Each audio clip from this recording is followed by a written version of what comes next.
Well, there you are. We got some food and beverage a topic in here, and everybody loves food and beverage. I definitely just didn't know that you also have to know how to be a plumber. Washing dishes, serving, plumbing. Boy, he just went through a whole list that I did not know at that time. So I guess all hands on deck when things happen in the kitchen. It's definitely a position. I speak to chefs and back of house, probably half of the searches that we get. So I've heard, I want to say I've heard it all, but I'm sure there's other things I have not heard. But a lot of the same types of consistency through what he's saying, which is cool. The one thing that is not common that he said was that he was at the same spot for like 20 years, right? Yeah. Chefs, That's no. unusual. That is super unusual. Yeah. And, because in food and beverage, especially in culinary, a lot of them take pride in traveling and just traveling the world sometimes and experiencing and tasting and learning technique. And, it was just cool to hear his take on it.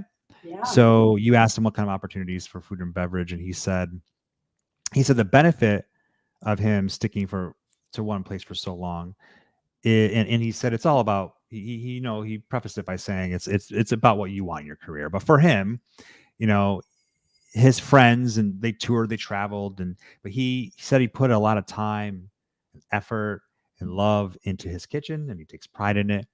He already likes where he lived. He already loves where he lived. He loved his lifestyle. It was just cool to hear this take, especially in food and beverage. It's not that common.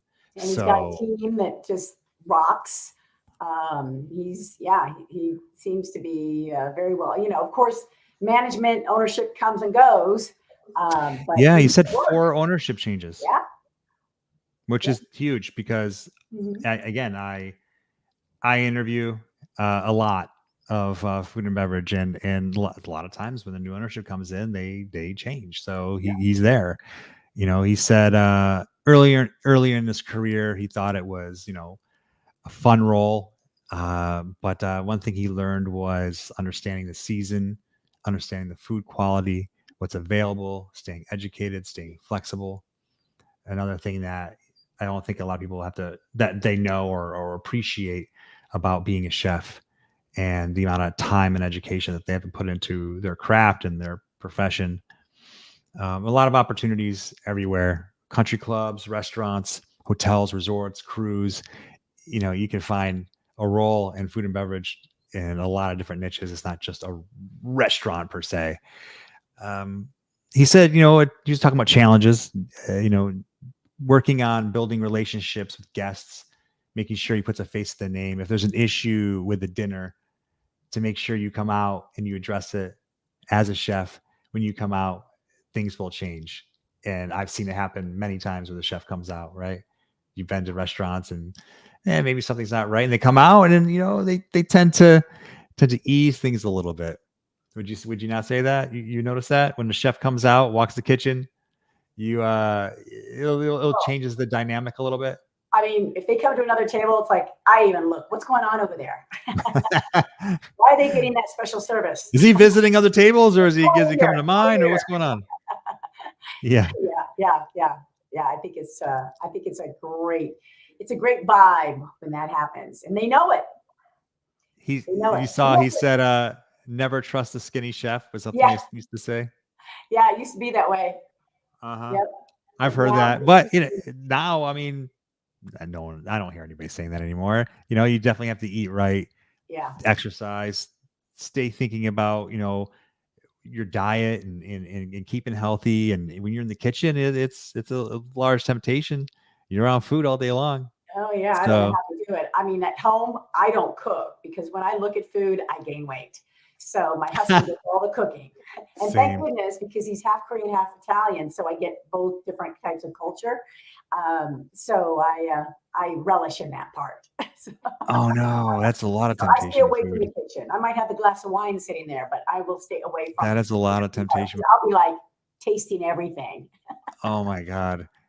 Yeah, I definitely cook. I'm more of a outdoor cook though. I'll grill a lot.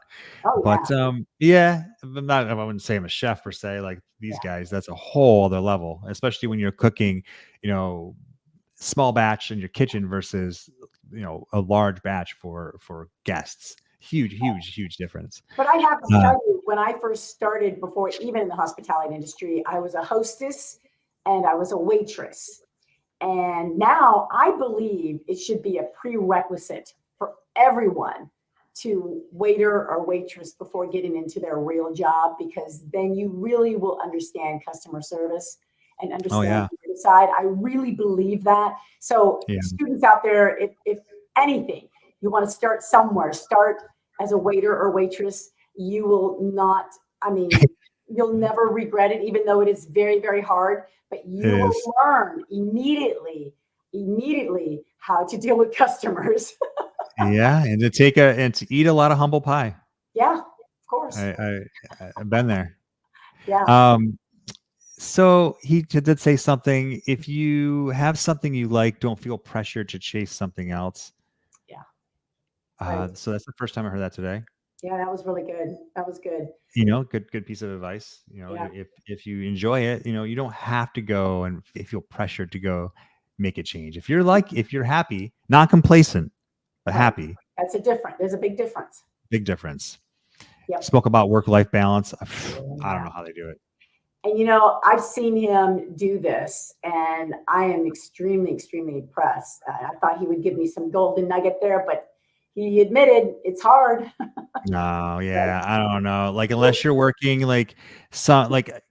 some other niches like clubs, they have high season, low season, and they tend to close. Some clubs will close down during off season, so you might have a little more flexibility with that.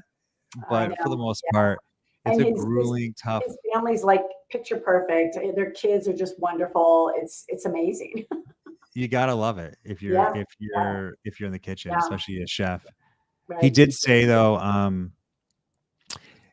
he spoke about when he was talking about work-life balance. He was talking about it's a true testament to have a kitchen that quote runs smoothly without you. Yeah. And that's a piece of advice that applies to any niche. If you're running a front desk and it runs smoothly without you, or you're in operations and your property is running smoothly without you, Right. any business and your team is operating your business Yeah. smoothly without you, Yeah. that's a testament to you, right? And I think some leaders forget that. What do you think about that? Yeah. Yeah. I do. I think they do. And it's interesting. You would never think that a chef would be in such a huge leadership position, but it is. Oh, It's so much more than just being a leader of your food and beverage, but you've got the leader of the team, you've got leadership dealings with the management, you've got dealerships with the sales team that brings in the customers, with especially weddings. It's like, oh, that's really a tough one. It's a huge responsibility. yeah, and the French Brigade, right? You got your sous chef, executive chefs, sometimes a chef de cuisine, Yeah, sometimes you have a garde manger and your different line stations, and right. then you have your dishwashers. You have your back of house team Yeah, and reading and running it's huge. uh, that And he's that yet that so low brigade. key. He's got it, you can tell he's just so low key. He knows to handle when problems and And situations. see, and he referenced the old school. See, you might have laughed at me when I was talking about throwing things. Yeah, He said it, yeah, he throwing a did. plate. I've heard of knives being thrown. I mean, I'm talking. This is like back in the day, like crazy. That stuff is like Right, no more. right, Like you have to right. know how to lead the team these days. Yeah, You have to be a player's coach yeah, and right, right, and be able right. to motivate and inspire and not just like Yeah. Well, terrify one people. one thing that I really resonated, even though he wears a uniform, but he said, "Respect your uniform," Hmm. and that goes with anything. Just be proud of what you do and what you wear and who you work with and what company you represent and what product you sell or things like that. I thought that was very, very powerful. My first job, did I tell you what that was? No. First job was working in a record store. Oh. When they actually bought music, tangibly bought music. Well, And it was $4.25 an hour. oh, And wow. I love, that's probably one of my most favorite jobs of all time. Isn't that And something? and I had so much pride in going to Yeah. work. I absolutely loved it because I could talk about music all day Yeah. long. Yeah. And so it does it, like, kind of just going off what you're saying. Like, you have to love what you do. If there were still music stores out there, I mean, I know there may be some here and there, but you know what I mean. You Yeah. know, that was like one of the best experiences ever. Yeah. But anyway, Yeah. you talked about resources if you want to become a good chef. He spoke about experience. You just have to do it.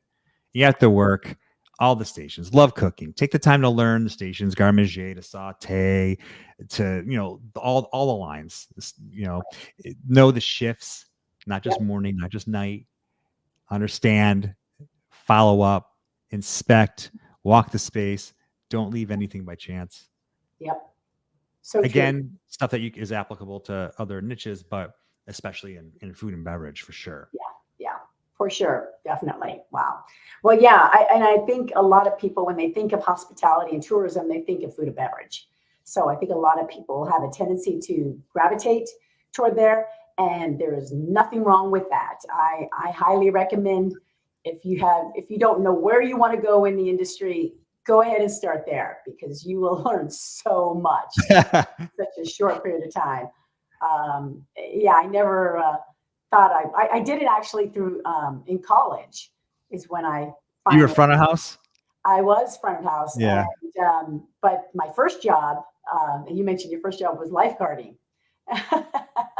and being very proud of that uniform as well. And thinking I can kick back, but no, there's no job you can kick back. Not even. I did both front and back, and although I'm good in my kitchen, I am way too. That's a bad word. I was gonna say detail oriented, because they are too. I'm too obsessed to be in the line. I worked in the line. They wanted to kill me because I wanted every single corner of the bread coated with butter or with mayonnaise. Like, I couldn't just like go pop, pop, and go through and make a sandwich or make a meal. Right. I'm like, wanted every edge. So I found out pretty fast. Like, they wanted to murder me. And there it goes. There you go. Students always ask questions. Are you possessed? Are you passionate? Are you like too detailed for your job? I thought I'd be good at it. But I'll tell you if you want to work for that leader or not, right? But hey, great conversation. We want to button it up because we do have another speaker coming up. Yes. I don't know if you want to tell us who that is. As a matter of fact, this one, of all interviews that we've had today, this one is not one students would ever expect.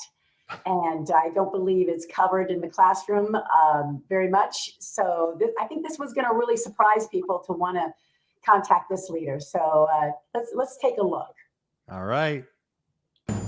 Here in beautiful Michigan, it's time to start your hospitality and tourism career, because there's no better time to put on a performance, to get in the game, to teach the next generation, to create an experience, to spice things up, to pour happiness. So what are you waiting for?